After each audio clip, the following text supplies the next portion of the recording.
I'm with Ali Sabry, the Foreign Minister of Sri Lanka, right here in his office in Colombo, 1 year after the People's Revolution upturned the politics of this island country. The Aragalia, as it was called, the people not far from here swept through the streets, not just of Colombo, but across the island nation. And we all remember how many of them, hundreds of them, marched through the streets and stormed the gates of the president's secretariat. They jumped on the bed, on the presidential bed. They swam in his pool. Some of them even played the piano. It was quite a moment when the people decided that things must change in Sri Lanka. Now, it's been a full year since then. The former president, Gotabaya Rajapaksa, fled the country. He's back, of course, now living as a private citizen. And Ranil Wickremesinghe became the president of Sri Lanka. And his foreign minister, Ali Sabry, accompanied President Wickremesinghe on the trip to India just a few weeks ago. Mr. Sabry, welcome to ThePrint. Thank you very much for having me. So my first question to you is about this past year. It's been a hugely eventful year. There's a lot that's happened. The politics of your country has changed. During this People's Revolution that was triggered by the economic crisis, India also offered a helping hand. And you've just been back from India. What was your visit like? It was a good visit. I think the first official visit for President Wickremesinghe. I think generally we met all the major stakeholders. And it was a good visit. I think it reinforced our relationship, which is long-lasting and strong bilateral bond we have for a long period of time. President Wickremesinghe and Prime Minister Modi managed to sit and discuss with among themselves, I think, some very important. Like what? Basically is how to help Sri Lanka on its economic recovery, how to, what probably India is expecting as far as Indian security concerns, legitimate security concerns are concerned. What is India expecting? Basically, India probably wants some assurances that Sri Lanka will not be part of any activity which could reasonably termed as legitimate security concerns for India, which is fair enough, I think. What does that mean, Mr. Sabry? I think they probably want Sri Lanka not to be used by any other third country in a manner which could threaten the Indian security. Who is this third country? I don't know. That you should ask them. But you said that Prime Minister Modi and President Wickremesinghe had talks about security concerns, and India had some. So general security concerns, and naturally, so India's general security concerns. Their security concerns are that their security should not be compromised, and Sri Lanka should not be used in that. In that endeavor. So basically, it doesn't mean which country or whatever it is, but its president and the prime minister spoke to each other is among themselves. But general tone of the discussions were how India helped Sri Lanka in the economic recovery, how India and Sri Lanka can collaborate in their economies so that both parties can benefit each other, how to kind of have a people-to-people contact, which could be further enhanced, which we have already. And fourthly, as I told, what are the expectations on the part of the Indians that Sri Lanka should not be used, or which we have given always anyway, the undertaking that used, or Sri Lanka should not be used to create any security concerns for the Indians. With that, you have always given, like you said, that Sri Lanka will not allow any third country or foreign power to damage India's security interests. So what was so special about this one? Yeah, basically, I mean, I don't know specifics what was spoken between the leaders of the country, but generally, what India wants is to fast track the investment between the two countries. And then, of course... what kind of investment?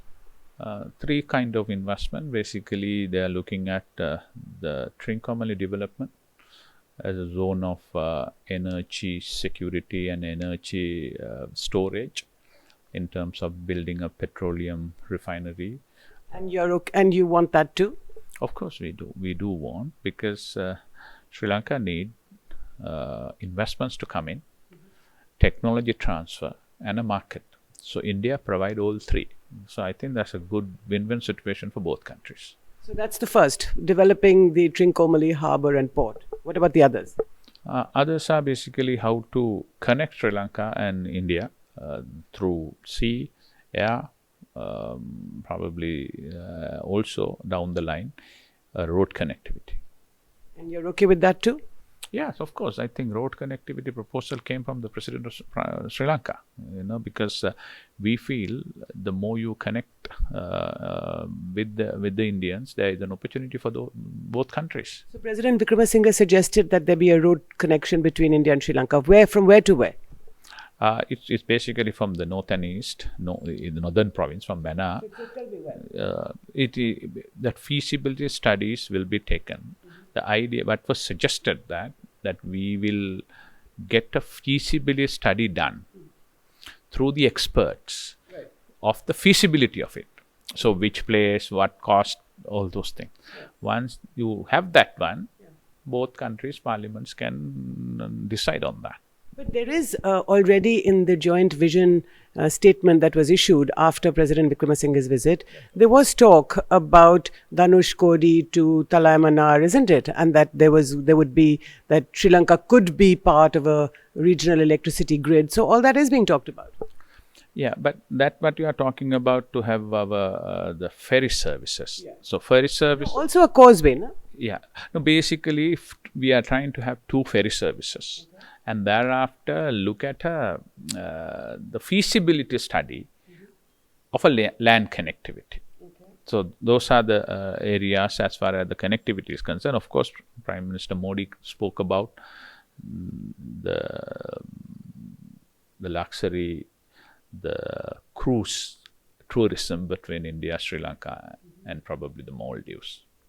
So, Mr. Sabry, what has changed that now both these countries, both our countries, are talking about these issues so openly? What's changed? The change is the urge to implement it on the ground, and speed up the projects. So I think... don't you feel resentful of the fact that India might colonize Sri Lanka? Personally, I don't feel, but there is a small crowd in Sri Lanka, they feel like that in the past and all those things. I don't think that's possible in the current circumstances. And what I see is the other way around. India is developing, India is progressing, India's economy is poised to grow at a speed, and with that provide an opportunity for the periphery and the countries in the neighborhood to work together and benefit out of that. So that's how we see it. But you're not concerned that, there will be this rupee, Indian rupee, Sri Lankan rupee kind of collaboration, and you don't feel that, you are not nervous or apprehensive about the fact that this could lead to perhaps Sri Lanka becoming the 30th state of the Indian Union? No, we are not. We know how to draw the line. And how do you draw the line? Yeah. So basically, while we safeguard our sovereignty, we will continue to work with them.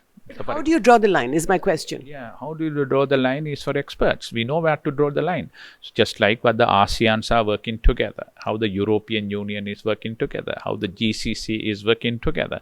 There is always to work with each other and prosper. Mutually prosper and mutually benefit out of it. And I don't see, it doesn't occur to me why anyone even question that Sri Lanka should be colonized by Indians, and that's not even an issue at all.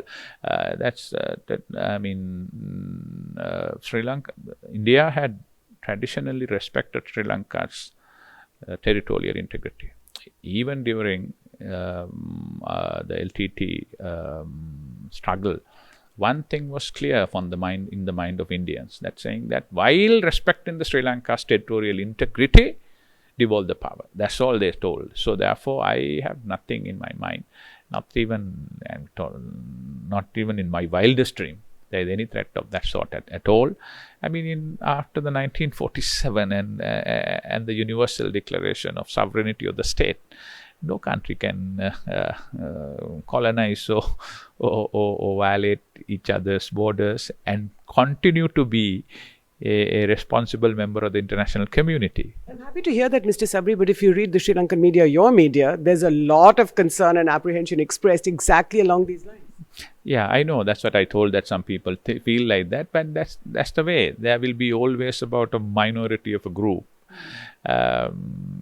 Create this fear psychosis and then and continue to live as prisoners of the past. You know, if you look at the First World War and the Second World War, fought amongst the Europeans. They fought each other. They hate each other. But 15 years down the line, they realize, what a waste of time, what a waste of opportunity. Why don't you work together and see the result? 30 years down the line, they are the wealthiest economies in the world, and everybody had prospered together. You think India and South Asia should do this also, should follow that model? I think so. We should go there because there is so much for everybody here. And India is the biggest country here. Just like in the Europe, there were 3 big countries up until recently. France, Germany and England. They all worked with responsibility and towards that, and then they saw their economies prosper. If you look at ASEAN, Indonesia gave the leadership and everybody had benefited out of it. So this is India's turn. India is a big player. India's economy growing, and I think for everybody's benefit that the whole area and the region should be carried through. You think India can take the lead? You're assured about it? You're confident? Yes, of course. I mean, if you don't see that, I think either you are not seeing the real picture, or you are a fool. Basically, India is the 5th biggest economy right now, and it will become 3rd biggest by end of this particular decade in 2030, and it is poised to become the 2nd biggest economy by 2050. With that, provide a lot of opportunities for the countries in the region. So we can always work together, prosper together. Mr. Sabry, lots of countries in the region, in the SAARC region, after all, it's been 9 years since the SAARC summit has been held. Why is it that your thoughts are not echoed across the region? That's unfortunate because SAARC had become dysfunctional, and we need to look at some alternative, or otherwise SAARC need to be reconsidered. I mean, we are very disappointed about the progress of the SAARC. It should be wound out? I think that's a good question. I think people should look at it. Either you wind up, or otherwise we need to operationalize it properly. Now it has become just a name board. Nothing tangible is happening. So unless the 2 big players sit and talk to each other and resolve the differences, we need to look at an alternative model. So I assume by the 2 big players you're talking about India and Pakistan. Yes. So you think India and Pakistan should sit together and resolve their issue? That would be the ideal scenario. I would love to see that the India and Pakistan sit, talk to each other, give the diplomacy a chance, and look at the whole area as an ocean of abundance of opportunity for everybody. But otherwise, as you say, Sri Lanka should look at, the whole region must look at the viability of the SAARC. But are you fed up? I mean, are countries like yours, fed up that India and Pakistan can't seem to talk to each other, can't seem to get their act together, even have a normal conversation with each other? So I think it's not proper for me to... you should say that. As a citizen of the region, you should say what you think. Yeah, but basically I would put it in this way. I'm not a citizen, I'm a foreign minister of a country. So therefore, I would say that it is our desire that the whole region becomes a region of peace. Because Mrs. Bandaranaike in 1972 went to the UN and got a resolution passed that Indian Ocean should be a region of peace, a zone of peace. So we are very much interested in that, and even now that's our state, that's our basically the stance. And yet, when President Wickramasinghe was in Delhi recently, he only spent 27 hours in the capital. Now, that's not, that's not symptomatic of such a good friendship between the 2 countries. No, I don't think so. What is important is during that particular period of time, what kind of meeting you had. I think Mr. Wickramasinghe managed to have a personal one-to-one chat with the Prime Minister himself, and then we had 2 delegations discussed extensively. President Wickramasinghe met the some of the most important business leaders, external affairs minister, and national security advisor. It was an eventful, I don't know, 27 days, 27 hours, but it was 2 days, eventful 2 days on what I could see there. But why was this 27 hours different from any 27 hours or 48 hours before? What was so special about this visit? That's what I told. I thought we have learned from each other in the past, and I think India had been really committed towards Sri Lanka's economic progress. I thought they were a sincere friend during the last year when Sri Lanka was in the brink of anarchy. I think bankruptcy is the first step towards anarchy. So we were bankrupt at that point in time. To avert anarchy, Sri Lanka's economy to get going, supply chains need to be at least maintained to a certain extent. Banks need to be protected, and salaries of our government servants need to be paid. At that point in time, Indians played a major role. They came and helped us with a credit line of 3.9 billion, which allowed us to navigate through that very difficult period of 6 to 9 months until the IMF came in and gave the assurances. So I thought with that, we are very certain that India was very much concerned about the well-being and welfare of our people and the continuity of our state and the sovereignty and also the security of our nation.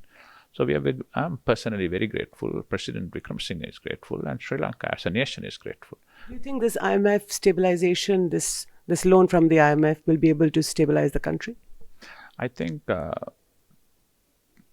it's a long, difficult, ardent path for us to come into the situation what we were in 2018 or so. But that has 3 stages: stabilization, recovery, and growth. Growth had not returned, but stabilization to a great extent. I think we have already achieved that. Basically, the inflation, which was running around 70%, has come down to single figure now, which is a remarkable achievement. Our rupee has stabilized, which was going out of control during the last year of this period. And then you can see that tourists have come back.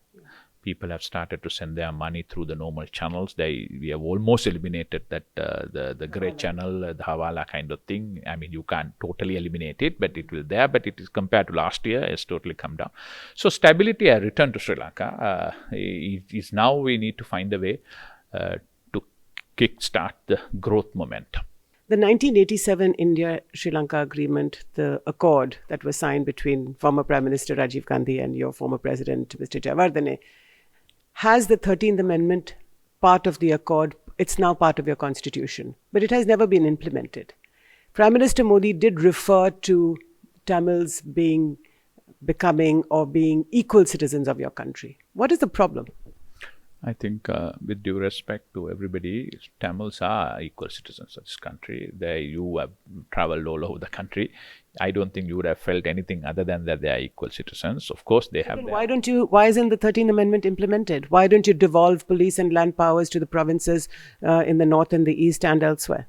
Yeah, that's the thing now. You know the circumstances in 1987 as to how it was implemented, and South resisted it, and we need to get, in order to get the legitimacy, South also need to be on board on that. And unfortunately, LTT, which agreed to disarm itself and embrace the mainstream and democracy, never did it. Are you blaming the LTT for not implementing the 13th Amendment? No, you asked me as to why it was. So it's a combination of reason, So the idea was LTT will disarm themselves and they will get back to mainstream politics. They will get into the democratic, which never happened. Right. So therefore, it waged a more vigorous war. So ultimately, it was fought. In the meantime, nothing happened. But President Wickremesinghe had made it very, very clear. He wants to implement the 13th Amendment fully, and he had gone to the Parliament and put forward his suggestions. He have asked other parties also to come back with their suggestion, other than the police power. Police powers, even personally, all of us, I'm a lawyer, all of us feel that police powers need to be carefully considered. Why? Number one is, in Sri Lanka, it's a small country of about 22 million people. already there is widespread opinion among our people. They include Sinhalese, Tamils, Muslims, everybody, that the police is not independent enough, and police, there is political interference in the police and all those things. Mr. Sabry, in countries like us, the police will never be independent enough. There will always be political interference. That doesn't mean that you don't give the provinces police powers and land powers. Land powers, we will discuss that. But police powers, imagine in a small country like here, 9 chief ministers have their 9 different polices for themselves. So it's a matter which there has to be consensus in Sri Lanka at the parliament. So that's a debate we need to continue. But other than that, everything else, President has land, of course, had to be there had to be a method to devolve it. President is coming out with a very comprehensive mechanism.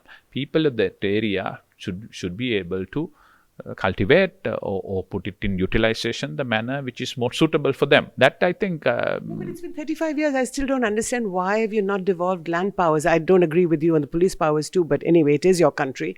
But on the land powers, why is it that the president is still coming to a consensus? Why is it that you've got 35 years to debate a consensus. I know, but 35 years out of that, about say 22 years. 14 years since the war ended. Exactly. 14 years is a long time. Yeah, so but where that consensus? Consensus had to come. You come by that consensus. It has to be, the consensus should be among the South. You have to identify here in Sri Lanka, there is about 15 to 20% of the people in the north and east, and the rest are in the south part. So if you really want to bring peace into this country and accept that has to be some sort of consensus. That unfortunately we have never been able to get that consensus. When the north is ready, south is not ready. When the south is ready, north is not ready. So who is not ready right now? Right now, everybody must come and sit. So the south is not ready right now? So you need to know that. Now that's why You think the south is ready or not ready? In the south, I think there is a difference of opinion, basically, and so that has to be tested at the parliament. What do you think, Mr. Sabry? Do you think that the 13th Amendment should be implemented? Yeah, personally, I feel 13th Amendment need to be implemented. Power should be devolved. Everyone must be part of the governing structure. That's how they can feel they are part of the whole country. But I have personally my own the reservation about the police powers being devolved on these 9 chief ministers all over the country. Does President Wickremesinghe believe the 13th Amendment should be implemented? Of course, he was on record. He went to Parliament. He put forward that. He said that I believe in this. I want to get this done. And he believes in this. So it is now for the rest of the country, rest of the parties to share that. Mr. Sabry, what do you think when the Indian Home Minister Amit Shah says that Kachchatheevu was given to Sri Lanka by the former Congress government? How do you react to that? No, there is nothing. In our opinion, we don't want to get involved in somebody else's politics in other countries and internal political debate. But basically, 2 sovereign government had discussed and resolved those matters long time ago. So I think those discussions take place at the given circumstances at that time, and that was a foundation to have long-standing peace between our regions, and that has probably the foundation of a good relationship with Sri Lanka and India. So I think, in my opinion, it's an agreement which was reached between 2 sovereign governments.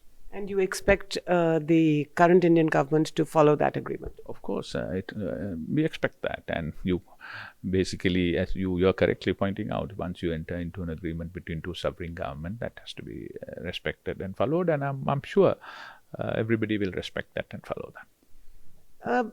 I want to ask you about the relationship between the Tamils, the Sinhalas, and the Muslim community. You yourself are part of a minority. What is the situation? Amongst the people, we have absolutely no problem. Vast majority of them, we have our friends, our colleagues, our business colleagues among all our communities. But there is this divisive politics which is taking place in our part of the countries where people want to put each other and use hate as a mode of doing politics.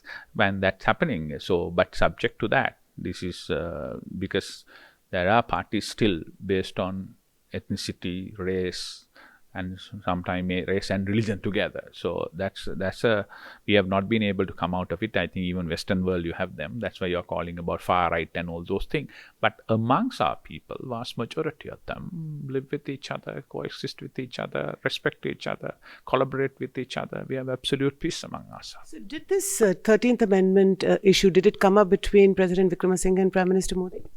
Did they talk about it? In the statement, Prime not in the Minister, statement. in the discussions among themselves, personally, but I don't know because we were not privy to that. But the discussion we had with each other, that the delegation level, of course, the devolution was one of the issues which was raised. And what did President say? President articulated his position, said that he believed in that, but it has to be whatever the law of kind of enabling the operation has to be passed by the Parliament of Sri Lanka. So he will do everything to enable that. And Prime Minister Modi was concerned about it, that it still hasn't been done? Prime Minister Modi basically on the press release spoke about it, but during the discussion it was not raised in the same tenor what it was there in the statement. Not in the same tenor as there in the statement. What does that mean? And it was not raised basically it was mentioned, but we had very cordial discussions during that period. It was primarily an economic discussion and the stabilization of Sri Lanka and the connectivity between the two. Yes. I want to take you back to your earlier comments about India's security concerns. And it seems that India is quite concerned about China expanding its footprint here in Sri Lanka. I really don't know, but basically, I mean, to be honest, at the beginning itself, when we had discussions, as far as economic activities are concerned, the Indians were not averse to that. Indians told that no country can single-handedly bail out anyone else. India wants others also to come and play a part.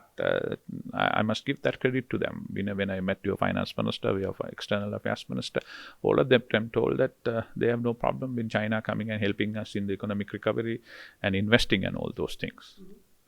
But in the meantime, it's also important for Sri Lanka also to deal with everybody, and in a peaceful manner. The relationship between China and Sri Lanka is basically very economic, but and commercial. But as far as Indian relationship is concerned, we are neighbors. We have political, social, economic, religious ties leading to many centuries. It's a civilizational tie. So we understand the difference between them. Do you think Sri Lanka is becoming a contested sort of territory between India's interest and China's? No, I don't agree with that. Basically, Sri Lanka is an independent sovereign state. Of course. We take decisions based on what is right for Sri Lanka. But while we making decisions, we need to be responsible for our neighbors. If that's how you can be a responsible neighbor, because we need a peaceful zone in the whole Indian Ocean. Do you look at China as a neighbor? They are not our neighbor, but they are a very close friend. For a long period of time, we have had an excellent relationship with them. As far as Sri Lanka is concerned, China had been a good friend to us. But going forward, they have been a good friend to us. But it's basically a commercial arrangement with China for a long period of time. It's about investment, it's about business and commerce. So both relationships are important to us. But the most important relationship for Sri Lanka, the single most important relationship with Sri Lanka is India. We have told that because they are our largest neighbor. It's a civilizational bond with them. We have many facets of that relationship. So we need to be a responsible neighbor, and we will always be so. You have told this to the Chinese. President Wickremesinghe is going to China in October. We have told to everyone. That's in open. So we have told. We don't need to tell them. But to be fair, by China also, they have never come and told us not to deal with anyone else. They are interested in their work, just like the Indians and the Chinese are working very closely on BRICS, on Shanghai Cooperation. And their trade between each other is the biggest. So no one can live in isolation today. I think India understand that, China understand that. There is an opportunity for all. And of course, I also understand they will also have their security concerns. So, but Sri Lanka will not be part of it. We will always be a responsible neighbor, a responsible international citizen, and we will also look at for multiple choices. I mean, we have particularly on the commercial field, which is good for our country. So, I mean, no one will find fault with it. Everyone is doing the same thing. Thank you. Absolutely. Thank you so much, Mr. Sabry. Thank you for speaking to me at ThePrint. This is Jyoti Malhotra for ThePrint in Colombo, Sri Lanka.